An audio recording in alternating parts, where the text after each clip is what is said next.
In this third and final video, we are going to look at the assignments and then also some overall tips for success. So back here on our home page, if you go to the written assignments tab, you will see, just like the weekly modules, I've set up a folder that has the information for each of the 4 written assignments.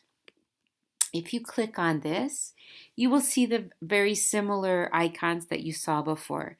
This is an overview video of how to do your research article.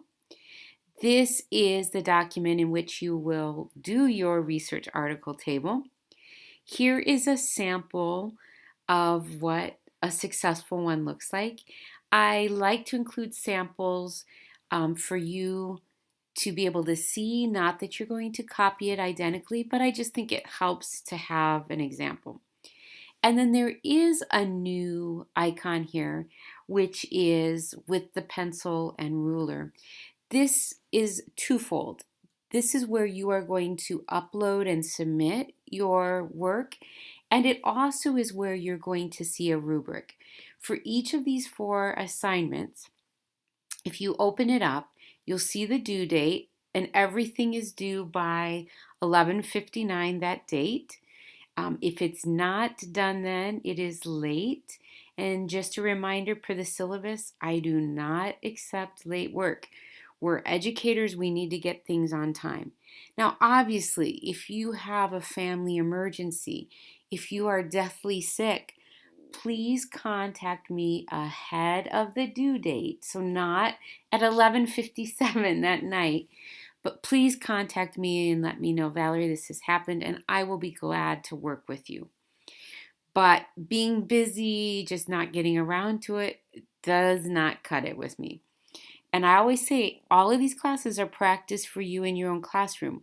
When grades are due, when it's parent conference time, you can't say, oh, I got too busy, I don't have time. Nope, nope, nope. So part of school is learning how to prioritize and meet deadlines. So if you go here, you will also see the rubric. Now, this is a very simple rubric. Some of the other written assignments have more categories. What's important though is before you ever start the assignment, I want you to go in and read it to see, okay, am I doing this? Do I understand what needs to be done? And then I want you, after you've written or done your work, I want you to go back and look at it again just to double check. Because with rubrics, there should be no doubt as to why you're getting the grade that you're getting. So, and it makes it easy for me. I can say you left this part out or you didn't do this, right? You just listed them, you didn't describe or connect or whatever the rubric said. So pay careful attention to those rubrics. Then when you're ready to submit, so this one is an Excel spreadsheet. Other ones, remember, always Word documents.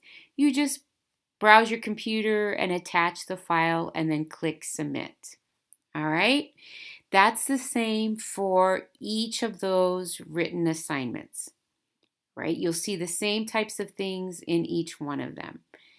This one has more to it, so there you'll see the whole list of what you need to do, right? Here's the how to, here's a sample. It's all right there. And remember, whenever you see this, that's where you upload, and that is also where you see the rubric. So you have to open that up. Sometimes people are like, where's the rubric? So just remember you have to open that up. All right? So you'll see the due dates for each of those. They're spread out throughout the semester, hopefully in a way that will work with our busy schedules. I just want to wrap up with talking to you a little bit about some tips to be successful in this class and actually a lot of your online classes. The first thing is I've presented you with how our Blackboard site is set up, and as you already know, each professor sets up their sites differently. So you want to spend some time navigating. Go through, just click through those buttons, click through the first module to make sure that you know where to find things. There's nothing worse than being ready to submit and you have a timeline and you're like, I can't find this. So you can avoid that by familiarizing yourself now. The next thing, and this is extremely important, is for you to think about your work style. Do you work better in short 1 hour blocks or longer chunks of time? Do you work better in the morning versus the evening? Figure that out about yourself and then set up a regular schedule. Human beings like regular schedules. For example, I know myself, I need to have at least a 2 hour chunk of time because I spend 15 minutes getting out my stuff, organizing it. So if I only do a 1 hour block, I really only have 45 minutes of work time. So I know I need at least a 2 hour block. I know I'm not a morning person. So I know, okay, I'm going to work maybe Monday, Tuesdays, and Thursdays. I know that I get hangry, like the Snickers commercial. So I know, all right, I'm going to come home and eat dinner.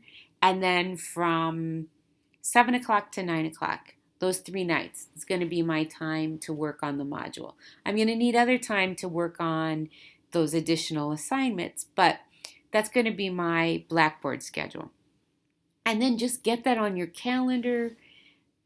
If you need to, tell other people that's my class time, whatever works, but get that routine going and it will help you. Also, if there's something that you're not clear about, if it's something in the module, if it's something in one of the rubrics, please don't hesitate to contact me. I'm here to support you. But if I don't know your questions, I can't answer them, right? So you have multiple ways to get a hold of me. Like I said, email and text are the best. You also can set up an appointment to come see me if you're really confused about something. I want you to be successful, but you need to be proactive about that. You also have your peers. So they might be able to explain something in a way that the way I'm explaining it doesn't make sense. Sometimes when we're with our peers, they can help us make sense of it. So use your peers as resources. You're going to have your partner, but you can also reach out to others in the class. Please, as I've already mentioned, double check, triple check what is due each week. Go back. It's easy to skip over something because I know there are a lot of little things each week. So make sure that you're just checking those. Also, double check the rubrics. Make sure that you're including all of the necessary components. The last couple of things on here, those of you who have had me before, know that I am big on writing grammatically correctly. So you need to have your work proofread. I don't want to see mistakes of using the wrong theirs, not using apostrophes correctly. These are graduate level courses, and I expect a graduate level of writing. If writing is not your strong suit, right? We all have areas that are not our strong suits. You're going to have to do more than maybe one of your peers.